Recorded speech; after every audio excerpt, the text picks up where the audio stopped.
donc d'usage de commencer par la Pétran qui va s'exprimer pendant une vingtaine de minutes, maximum 15 minutes.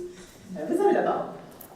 Madame la Présidente, Messieurs les professeurs, membres du jury, c'est un honneur de vous présenter aujourd'hui l'aboutissement de mes recherches et je vous remercie vivement d'avoir accepté de faire partie de mon jury de soutenance de thèse intitulée « L'autonomie du droit nucléaire », précisée d'un sous-titre « Contribution à l'étude de la nature et des caractères d'un droit nouveau ». Concernant le choix de ce sujet de thèse, il s'est d'abord orienté chronologiquement sur la thématique générale du droit nucléaire, pour ensuite être précisé en intégrant la notion fondamentale d'autonomie des droits.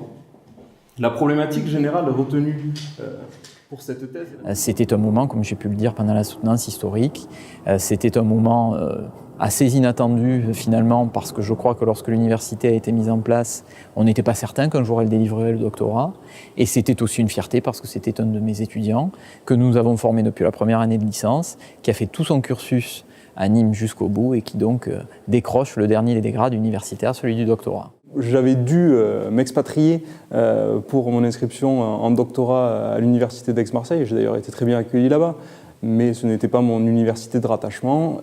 Et quand j'ai su qu'il y avait la possibilité de revenir sur mes terres, j'ai tout de suite sauté sur l'occasion. J'ai toujours été financé par l'université de Nîmes pendant la thèse, et puis j'ai fait mes 5 années d'études ici également. Dans la thématique risque et société, dans cette école doctorale, on va avoir des disciplines qui relèvent d'une part des sciences humaines et sociales, comme par exemple le droit, la psychologie ou la géographie, et d'autre part des disciplines qui vont relever des sciences qu'on appelle les sciences dures, c'est-à-dire plutôt les sciences du risque, et on va inclure là-dedans aussi la biologie, la chimie, la physique, par exemple. En contradiction avec cette importance stratégique nationale, il existe peu d'écrits, peu de travaux juridiques portant sur le droit nucléaire.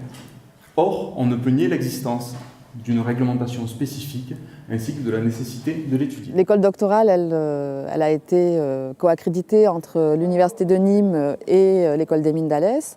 Et dans ces deux établissements, on a 2 laboratoires qui sont rattachés spécifiquement à cette école doctorale. Pour l'université de Nîmes, c'est CROM, qui signifie gestion des risques chroniques et émergents. Et pour l'école des mines d'Alès, c'est le laboratoire LGEI qui travaille aussi sur la question des risques, et en plus particulièrement dans ce laboratoire, l'Institut des sciences du risque, qui est rattaché à l'école doctorale. Et vous avez toujours tenu compte des observations qui vous étaient faites pour transformer, essayer d'améliorer votre travail. Il est toujours possible d'améliorer encore, de changer un certain nombre de choses, mais enfin tout de même, vous avez été un excellent doctorant. Si l'on arrive à dire dans 5 ou 10 ans que la première université à avoir démontré qu'il existait un droit nucléaire en France, c'est l'université de Nîmes, j'avoue que là, ma fierté aura atteint des sommets qu'elle n'a pas encore atteints jusqu'à présent. J'attends de voir ça et je suis bien certain que ça va arriver. L'avenir, déjà, savourer le moment peut-être. C'est important de fonctionner par étapes et puis ensuite peut-être essayer de m'orienter vers l'enseignement et la recherche. Il y a un calendrier assez chargé pour 2016, il va y avoir pas mal de doctorants qui vont soutenir, et on a aussi des nouveaux doctorats qui commencent grâce au financement que l'on a obtenu par le ministère et aussi par l'agglomération. Et donc on a la sensation que c'est quelque chose qui va fonctionner et s'épanouir dans les années à venir. Mesdames et messieurs, c'est Marc Tiquet.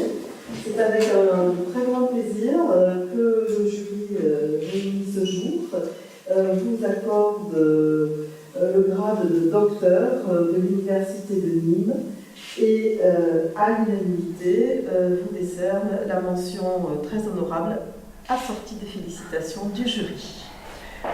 Félicitations, bravo. Merci.